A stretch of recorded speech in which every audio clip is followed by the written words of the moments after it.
Magandang araw kaibigan! Tuloy po kayo sa Felicidad's Channel. Sa mga kwento ng buhay at pag-ibig na hinalukay sa natatagong baul ni Felicidad. Pero bago po tayo magpatuloy, huwag niyo pong kalilimutan na i-like ang video, i-subscribe ang channel, at i-click ang notification bell para lagi kayong updated sa mga parating pa na upload. Matapos maligo at magpalit ng damit, lumabas ng silid si Charlotte. May naririnig siyang taong nagtatawanan. Ayaw niyang manubok pero hindi rin naman niya alam kung magpapakita siya o hindi. Nakita niyang masayang nag-uusap sina Alexandre, Mayan at Marga. Nakita niya ang saya sa mukha ni Alexandre sa simpleng joke ni Mayan. Napansin niyang parehas na nakatitig ang dalawang babae kay Alexandre na punong-puno ng pag-ibig ang mga mata. Isama pa siya, kung may makakakitang ibang tao.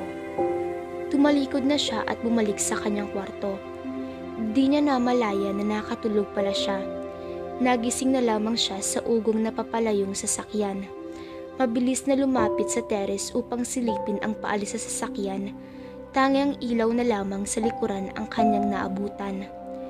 Matagal pala siyang nakatulog dahil madilim na ang buong paligid. Pumasok ulit siya sa kwarto at binuksan ang ilaw. Napasulyap siya sa alarm clock. Mag-aalas 8 na pala ng gabi. Bumaba siya at naabutan niya si Marga na naguhugas ng mga pinagkainan. Nakaalis na pala si Mayan. Si Kayron asa na? Nagpahatid na si Mayan kay Alexandre. Si Kayron naman ay maagang nakatulog. May tutulong ba ako sa'yo? Wala na. Patapos na din ako sa paghuhugas at magpapahinga na rin ako sa aking silid. Kung gutom ka na, kumain ka na, may pagkain dyan. Malamang, doon na matutulog si Alexandre, lalo na at maaga din siyang babalik para sa tabakuhan. Sana ay mahikayat mo si Alexandre na ipagbili sa'yo ang kahati ni Kayron, ulit ni Marga. Hindi ko naman kailangang kumbinsihin si Alexandre. Alam niya ang ginagawa niya. Kung decided naman na siyang pili, walang problema sa akin. Patabog na ibinagsak niya ang basahan na ginamit sa pampunas ng lamesa. Wala ka pa dito, ay iyon na ang plano niya. Masyado lamang naging busy ang abogado, kaya hindi naasikaso ang deed of sale ng lupa. Hindi ko malaman bakit parang nagbabago na ang kanyang isip. Sigurado na ako, ikaw ang dahilan. Kumuha siya ng sapin-sapin na nakita niya sa lamesa. Iyon na lang ang balak niyang kainin ngayong gabi. Sinikap niyang magpakahinahon. Kung anong pa siya ni Alexandre, ay siya namang masusunod. Kung gusto mo, kausapin mo siya. Willing naman akong bilihin ang lahat. Hindi itinago ni Marga ang galit. Masyado nang napapagod si Alexandre ng pauli-uli sa bato at dito. Malapit na ang pasukan ng bata, dapat alam na niya kung saan papapasukin si Kayron at habang narito pa si Alexandre ay hindi mamamatay-matay ang balita na siya ang pumatay sa kanyang asawa. What? Biglang umilap ang mata ni Marga. Wala sana siyang planong sabihin kay Charlotte ang chismis. Dala ng matinding selos ay hindi sinasadyang naibuka ng kanyang bibig. Pakiulit, ano ang ibig mong sabihin? Marga? Hindi na nakasagot si Marga nang biglang pumasok sa kusina si Mang Lando. Masama ang tingin na may halong pagbabanta kay Marga. Galit na lumingon si Marga at walang takot na sinalubong ang tingin ng matandang lalaki. Wala na akong magagawa, nasabi ko na. Walang takot na sigaw ni Marga sa matanda. Galit na umalis si Lando. Muli siyang tinitikan ni Marga. Hindi ko na maaaring itanggi, nasabi ko na. Oo, totoo ang narinig mo. Sa bato, nakalimutan na ng mga tao ang nangyaring trahedya sa pamilya ni Alexandre. Pero dito, habang nakikita nila dito si Alexandre, ay hindi tumitigil ang chismis na siya ang may kagawa ng pagkamatay ni Roseanne at hindi makakatulong sa paglaki ng bata. Ano ang dahilan at siya ang tinuturo na pumatay sa sarili niyang asawa? Ganoong wala namang katotohanan ng lahat. Napataas ang kilay ni Marga. May mali siya ang ngiting sumingaw sa mga labi. Mabuti naman at hindi ka naniniwala sa mga chismis na si Alexandre ang pumatay sa kanyang asawa. Tingnan mo nga naman, ang nagagawa ng sex nakakapagpabago ng isip ng isang tao. Alam ko lang ang totoo na hindi siya pumatay sa asawa niya. May ikting ang boses ni Charlotte.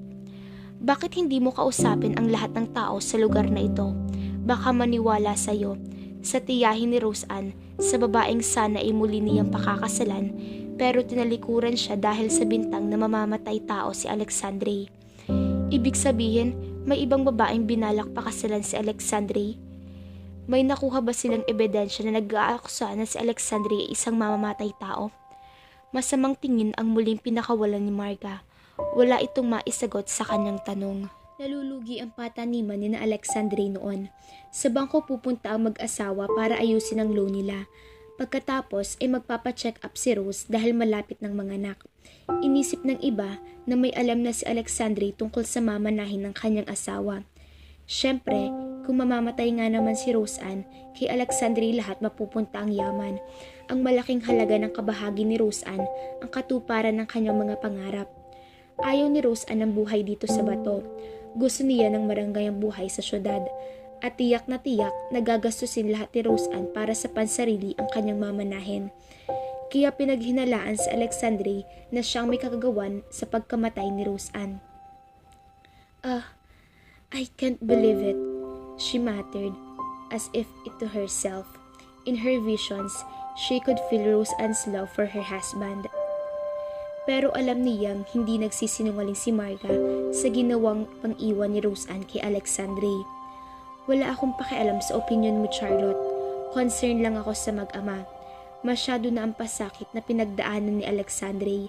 Simula nang mamatay ang asawa hanggang sa akusasyon sa kanya ng buong bayan sa lahat ng eskandalo at kahihiyan. Umalis si Marga at naiwan siyang habol ang tingin. Nakalimutan niya ang gutom na nararamdaman niya kanina. Siguro ay iinom na lamang siya ng fresh milk at babalik sa higaan. Nagising si Charlotte sa kalagitnaan ng gabi. Hindi niya matukoy ang dahilan kung bakit siya naalimpungatan. Siguro ay nakatulog siya ng bandang 3:00 at napahaba ang kanyang tulog.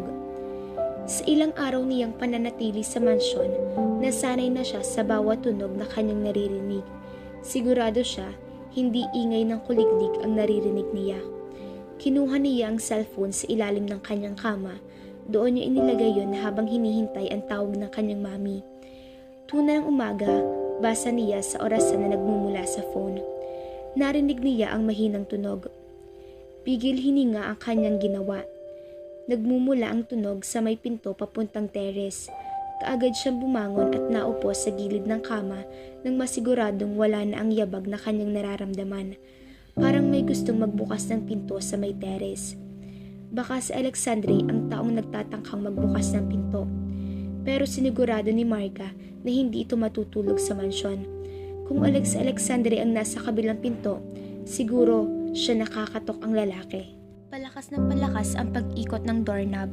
Halatang nag-iingat na huwag makagawa ng anumang ingay. Tumayo siya at lumapit sa may pinto. Ginamit niya ang ilaw mula sa gamit niyang cellphone. Tinakpan ang bibig para hindi marinig ang kanyang pagsinghap. Malayang na nakaikot ang doorknob. Ibig sabihin ay nabuksan na iyon ng kung sino man ang gustong makapasok. Sigurado siya na inilak niya iyon bago matulog kagabi. Hindi makapasok ang tao sa labas dahil naka-double lock ang pintuan. Napansin niya na tumigil na sa pag-ikot ang doorknob. Hindi niya alam kung magtatanong ba siya kung sino ang tao sa labas. Inilipat niya ang tingin sa bintana upang tiyakin na lahat ay mahigpit na nakasarado.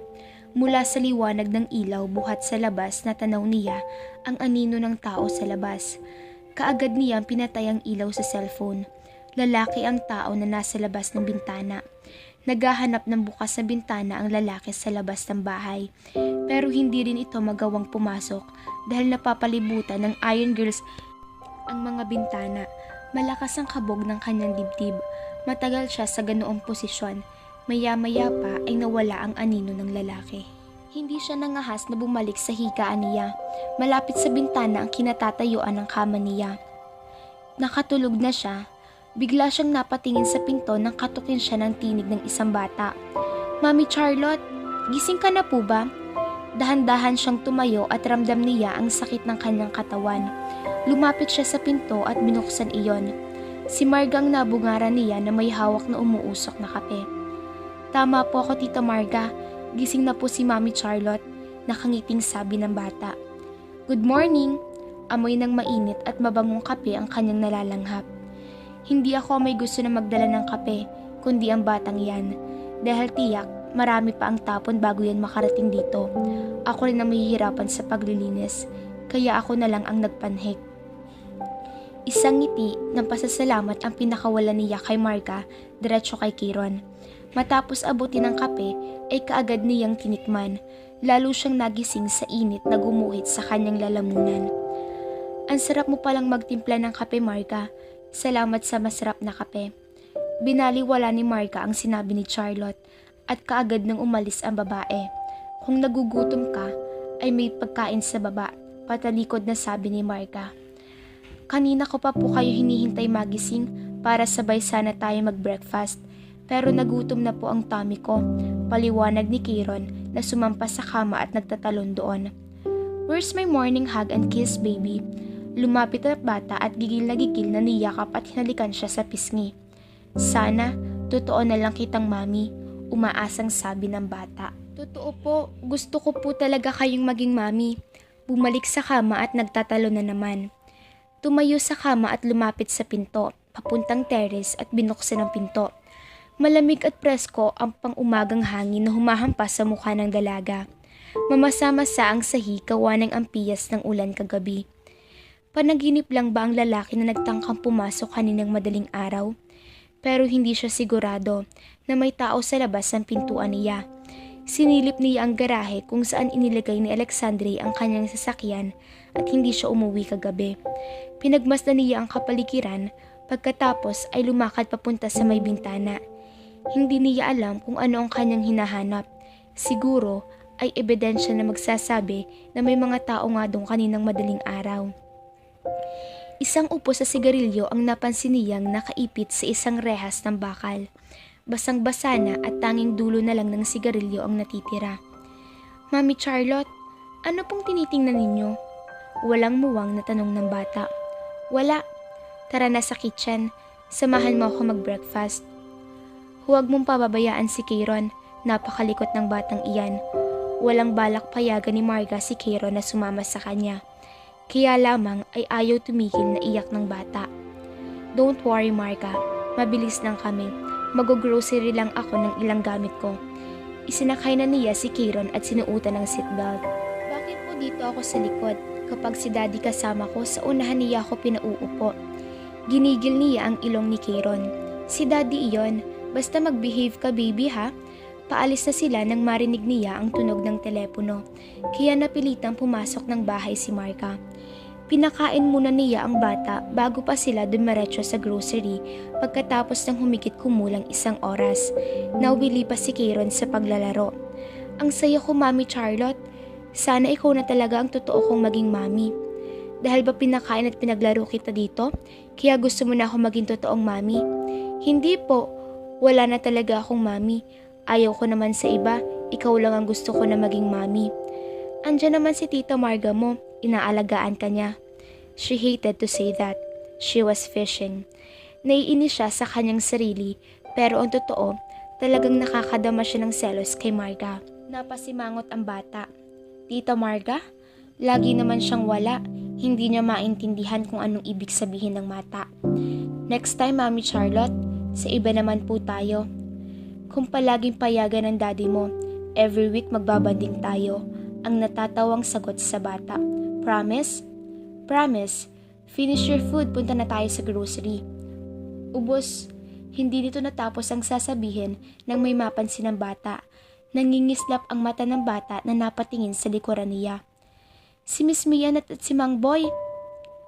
Nilingon ni Charlotte ang sinasabi ng bata at nagtama ang tingin nila ni Mian. Nginitian siya ng babae, may kasama itong matandang lalaki na may gamit na aluminum na walker. Kiron! Kaway ni Mian habang papalapit sa kanila. Kasunod ang matanda na halos hindi maiangat ang aluminum walker. Glad to find you here. Hello, Mian. Sabay tingin sa lalaking kasunod. Asawa ko nga pala, si Boy. Mahal, si Charlotte. Siya ang kahati ni Kieron sa mansion, remember? Isang pilit na ngiti ang pinakawalan ng lalaki. Nang bumaba na si Kieron ay tumayo na rin si Charlotte. Pasensya ka na Mayan, aalis na kami ni Kieron, mag-grocery pa kasi kami. Of course, nakakatuwa naman na may nakakasama na sa pamamasyal ang bata. Hindi na naaasikaso ni Marga ang ganyang bagay. Kailangan din naman ilabas ang bata paminsan-minsan. Bye po sa inyo, paalam ng bata. Bye Kieron, magkita na tayo sa isang araw. Madali nilang natapos ang pamimili. Pagkatapos, umuwi na sila. 30 minutes na siyang nagdadrive nang mapansin niyang nananahimik na ang bata sa likod. Mahimbing na ang tulog ng kanyang lingunin. Siguro ay napagod sa kanilang pag-iikot. 4 p.m. na, hindi siya sure kung nakauwi na si Alexandre sa mansyon. Hindi na nila nakuha ang cellphone number ng bawat isa. Hindi na rin niya nagawang magtanong kay Marga ng landline sa mansyon. Baka magalit si Alexandre at isinama niya ang bata. Hindi maalis sa isip ni Alexandre, hindi niya makalimutan ang halik na kanilang pinagsaluhan. Hindi niya alam ang status ng relasyon ni Marga at Alexandre. Sa hindi sinasadya na napasulyap siya sa rearview mirror ng kanyang sasakyan, isang nagmamadaling sasakyan ang nasa likod niya. Kaagad siyang nagpanik. Nasa zigzag silang lugar. Kung gusto nitong mag-overtake ay pinagbigyan niya. Humina siya at gumilid sa kanan. Maluwang ang kaliwa para mag-overtake iyon kung gusto niya. Pero hindi ito nag-overtake sa kanila, na ipinagtaka niya. Nasa likuran niya ito at mabilis ang pagtakbo. Biglang binundol ng kaba ang kanyang dibdib. Lumang modelo ng pick-up truck na may tapalang unahang hood na para bang nayupi na ito at ngayon ay inayos ulit para palitan ng pintura. Hindi niya maintindihan ng sarili. Please, wag ngayon. Inabot ang braso at kinurot-kurot para makuha ang sakit, ang atensyon niya at huwag tumuloy ang napipintong pagdating ng pangitain. Halos napasigaw siya nang bigla siyang habanggain ng sasakyan sa likuran ng bumper niya. Eksaktong tinapakan niya ang silinyador kaya hindi niya naramdaman ang lakas ng bundol sa kanya. Muntik na siyang mawalan ng kontrol. Mabuti na lang, mabilis ang kanyang reflexes. Pinilit niyang huwag magpanik sa kabila ng takot na kanyang nararamdaman. Hindi na pwedeng maulit sa kanyang aksidenteng naganap noon sa mismong lugar na ito. Sinulyapan niya ang bata sa rearview mirror, mabuti na lamang at hindi ito nagising. Hindi pwedeng madamay ang bata sa kung sino mang walang ingat na driver na ito. Binilisan niya ang takbo, muntik-muntikan ni silang makabangga ng isa pa ring walang ingat na sasakyan. Oh God, please iligtas mo po kami. Pagsulyap ulit nito, niya sa rearview mirror ay hindi niya kasunod ang sasakyan. Sa halip, dalawang magkaibang sasakyan ang kasunod niya. Hagya na siyang nakahinga ng malalim at malapit na siya sa deck at siguro do siya na maraming tao na doon. Thank you Lord at nakaligtas po kami. Isang dasal ang kanyang inusal. Nag-overtake ang isang pampasaherong jeep, kasunod ang isang kotse. Kinakabahan siya kapag wala ng sasakyan sa likod nila. Nang sumulyap siya sa rearview mirror ay napunan niya ang pag-flash ng ilaw ng isang sasakyan. Muli siyang dinapuan ng kaba. Hagya na siyang nakahinga nang makita niyang iba iyon sa sasakyang bumunggo sa kanila. Baka police car at pinahihinto sila. Hindi sana narinig niya ang wangwang ng police car. Hindi niya pinansin ang signal ang diretsong ginawa niyang pagmamaneho. Nagulangtang siya sa malakas na busina. Nang muli niyang tingnan ang salamin, nakilala na niya ang Isuzu D-Max si Alexandre. Isinanyas niyang kamay nito na huminto siya. Tsaka niya naramdaman ang kapanatagan ng kanyang dibdib. Ilang sandali pa ay naiparada na niya ang sasakyan. Muli ay sinulyapan niya si Kieron na himbing pa rin ang pagkakatulog. Pinatay niya ang makina at lumabas ng sasakyan. Hinihintay ang pagparada ni Alexandre. Natanaw niya ang kunot na noo ng lalaki. Hindi siya sigurado kung nakita na nito ang tulog na anak. Talagang magagalit ang lalaki kapag nalaman nito ang nangyari kanina. Pero wala pang alam dito ang lalaki. Nagulat siya sa lakas ng bagsak ng isineradong pintuan. Ano bang nangyayari sa iyo at ganyang kakabilis magpatakbo sa sigsag? Baka nakakalimutan mo na dyan ka na aksidente. Hindi mo man lang naisip na kasama mo ang anak ko. Magsasalita pa sana siya pero walang boses na lumabas sa kanyang bibig. Takot na takot pa rin ang pakiramdam ng dalaga. Alam niya, nangangatal sa takot ang kanyang katawan. Muntik mo na akong mabangga kanina sa bilis ng pagpapatakbo mo. Sabay tingin sa natutulog na anak at bahagyang hininaan ng boses. Nagmaneobra lang ako nang matiniyak kong sasakyan mo ang gustong bumangga sa akin. He frowned deep and stared at her intently. Nangangatal ka. Alexandre groaned as he must have noticed her hands. Dali-dali siyang nilapitan ng lalaki at niyakap patungo sa kanyang dibdib. Sorry sweetheart, wala akong balak sigawan ka ng ganyan. Pero talaga nag-aalala ako sa inyo ni Kieron. Delikado sa sigsag, lalo na at ganong kabilis ang pagtatakbo mo. Pakiramdam ni Charlotte, naligtas na siya sa mga bisig ng lalaki. Naguunahang pumatak ang luha sa kanyang mga mata. Muling napaungol si Alexandre. Hinagka ng ulo ng babae at hinaplos ang likod nito. Takot na takot ako, Alexandre. Sobrang takot. Okay na, wala namang nangyari sa inyo. Mag-ingat ka na lang next time. May bumangga sa likuran ng kotse ko. Hindi niya mapigil ang pagpatak ng luha. Alexandre won't still. Pagkatapos ay hinawakan ng balikat ni Charlotte. What do you mean? Tiningnan ni Charlotte si Alexandre at ipinagpatuloy ang kwento. May sasakyan sa likod namin. Kaunti lamang ang agwat ng sasakyan. Nung una, akala ko nagbabalak mag-overtake ang driver. Pinagbigyan ko siya. Gumilid ako. Pero hindi siya nag-overtake. Pagkatapos ay binundol niya ang bumper ng sasakyan ko. Kinalas ni Alexandre ang pagkakayakap sa babae. Inikutan niya ang likod ng sasakyan, nakasunod si Charlotte. Nayupi ang gitna noon. Niyuko at hinawakan ni Alexandre ang yupi ng sasakyan. May kumapit na kaunting pintura na siguro ay galing sa sasakyan bumunggo sa kanila. He muttered a series of expletives. Nang muli niyang tingnan si Charlotte, muli niyang nakita ang takot sa mga mata nito. Things could have been worse. Baka nasaktan ng sobra ang mga ito. Muli niyang niyakap ang babae at hinalikan sa may puno ng tenga. Siguro ay late reaction at takot ang kanyang nararamdaman. Kung gaano kabilis ang yakap at halik na ibinigay niya sa dalaga, ay ganoon din kabilis na pinakawalan niya ito. Tinitigan niya ang dalaga. Ang takot ay napalitan ng ibang damdamin ng pagnanasang napukaw sa kabila ng lahat. Okay ka lang ba? Pagkatapos ay sinilip si Kieron. Kumusta si Kieron? Tumango siya. Mabuti na lamang at hindi nagising si Kieron. Hindi ko malaman ang gagawin ko kanina. Baka lalong hindi ko kayanin kung makita ko na umiiyak si Kieron dala ng takot. Sorry, muntik nang mapahamak si Kieron. Dapat hindi ko na lang siya pinayagan na sumama sa akin kahit na umiyak pa siya. Masyado akong nag-aalala para sa anak ko. Kamuntik na siyang mapatay na mga panahong na disgrasya si Rose Ann. Hindi lang sa kanya, pati ikaw Charlotte. Masyado mo akong pinakaba. Sabi ni Marga na si Kieron daw ay talagang humabol sa'yo. Hinapa niya ang cellphone sa pantalon nang maalala na nawawala na pala ito. Pahiram ng cellphone mo, ire-report ko sa pulis ang nangyari. Wag na, saway niya sa lalaki. Okay naman kami. Pero kailangan mong ipagbigay alam sa mga pulis ang, please, pagod na ako, gusto ko nang magpahinga. Uwi na tayo. Pasok ka na sa loob ng truck. Ako na ang magbubuhat sa bata. Papupuntahin ko na lang dito si Lando. Kaya ko pang mag-drive. Ilipat mo na lang si Kieron. Puno ng pag-aalalang tumingin siya kay Charlotte. Sigurado ka?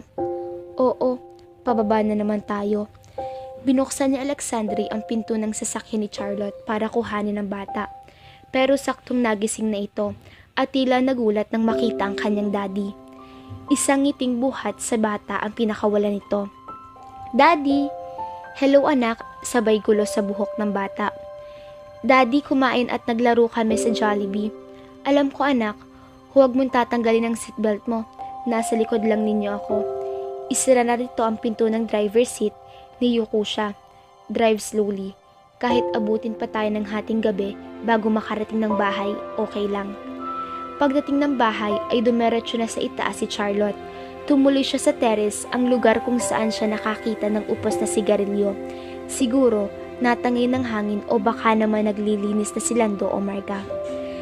Napayakap siya sa kanyang sarili. Nagkataon lang ba o may gustong pumatay sa kanya? Sinong gustong pumasok sa kwarto niya at kanina naman ay binangga ang sasakyan niya? Baka si Mang Lando ang nasa terrace pero madaling araw na. Paano niya ipapaliwanag ang nangyari sa kanya sa zigzag? Pwede bang nakursunadahan lang siya? Hey, okay ka lang, sabi ni Alexandre. Natatakot ako. Kahit kanino mangyari ang nangyari sa'yo, ay talagang matatakot. Lalo na at sa lugar na delikado ang zigzag. Ano ang itsura ng sasakyan? Hindi, baka naman nawalan lang ng preno ang sasakyan. Baka kaya nabangga nila ang bumper ko. Baka naisip na may ibang makakasalubong tapos wala silang preno. Sana nga ganyan na lang ang nangyari, pero pataas ang zigzag. Kung walang preno ang driver, tiyak babagal ang sasakyan. Pero sa laki ng damage ng sasakyan, ay talagang sinadya kang banggain kung sino man ang taong iyon at ano ang motibo niya. Mga kabataan siguro na walang magawa. Sana pinayagan mo ako i-report sa pulis ang pangyayari. Iyan din ang aking unang inisip, mga walang pakialam sa mundo na kabataan. Hindi na kailangan ng report. Malamang nakatakas na sila. Hindi ko nga kayang i-describe ang sasakyan, basta natatandaan ko lamang ay lumang sasakyan ito. Hindi ko na nga makilala kung ano bang kulay ng pintura. Maraming patches. Sigurado ako iyon ang unang itatanong ng mga pulis. May punto ka. Biglang nabalot ng katahimikan sa pag-ita nilang dalawa. Halos matunaw siya sa titig ng lalaki. He was looking at her hotly. This time, iniwasan niya ang lalaki. Kaagad siyang tumayo. Magpapahangin muna ako. Talagang sobrang stress ang naranasan ko kanina. Kaagad siyang tumayo at lumakad sa barandilya ng terrace. Maya-maya pa ay nagpaalam na siya na magpapahinga na. Eksaktong papasok na siya sa sariling silid nang hawakan ng lalaki ang kanyang mga braso at iniharap siya. Nabigla siya sa pagkabig na ginawa ni Alexandre sa kanya. Pagkatapos ay hinalikan siya ng mariin. Itinulak niya ito. Alexandre, please. Masyado mo akong tinakot, Charlotte. I need to reassure myself through that kiss. Alam kong hindi ito ang right time, pero hindi ko kailanman naramdaman ang ganitong kasidhing paghahangad sa buong buhay ko. Hindi ka maalis sa isip ko. Kagabi, halos hindi ako makatulog sa pag-iisip sa'yo. I want you. Huwag mong bigyan ng pansin ang nangyari sa atin sa ilalim ng mangga. Hindi ko alam kung ano talaga ang nangyari sa akin, pero hindi ako nasama sa kama kahit na kaninong lalaki just because. Hindi ako kung sino mang lalaki. Akala mo ba hindi ko nararamdaman na parehas lang tayo ng feelings that spark between us? Alexandre, please. Inangkin ni Alexandre ang mga labi ng dalaga at hindi na pinakinggan ang kahit na anumang pagtutol ng dalaga. Nalilito siya kung tutugon ba siya o titigil at aayaw sa halik na ibinibigay ng lalaki. She wanted that kiss very much. Para bang lahat ng takot na naranasan niya kagabi at kanina ay gusto niyang mawala sa pamamagitan ng halik. Ano nga ba ang mayroon sa kanila? Bago pa lang silang magkakilala, tapos andyan pa si Marga. Hindi na pwedeng may ganitong pagkakataon ay iaalok niya ang sarili sa lalaki. The thought of pushing him fiercely came fleetingly because the rough, soft slide of his tongue worked its magic. Instead, she lifted her hands around his neck and melted against him. Kung wala na ang harang sa pinto ng kinatatayuan nila, ay malamang na natumba na sila. Ngayon lang niya naranasan ang ganitong uri ng pagtugong katawan niya. Nagulat si Charlotte nang bigla siyang binitawan ni Alexandre at pinaglipat-lipat ang tingin nito sa kanyang kwintas at sa mukha niya. What? Sa pagkamangha nito ay natitiyak niyang nawala ang apoy sa pag-ita nilang dalawa. Ngayon alam ko na kung saan tayo nagkita, sabi sa mahinang boses. Bakit ganito? May gusto bang pumatay kay Charlotte o dala lamang talaga ng pagkakataon? Kung ganoon, dalawang magkasunod ng pangyayari. My gosh! Sana walang masamang mangyari kay Charlotte at muntik na namang maulit ang aksidente sa zigzag. Alam ko po na kinakabahan na din kayo kung ano nga ba ang hiwaga ang meron sa ating kwento. Sino ba ang may galit kay Charlotte? Si Marga o si Mayan? Muli po, mga kafelisidad, samahan ninyo akong tuklasin ang mga kapanapanabik na pangyayari sa ating kwento. Abangan!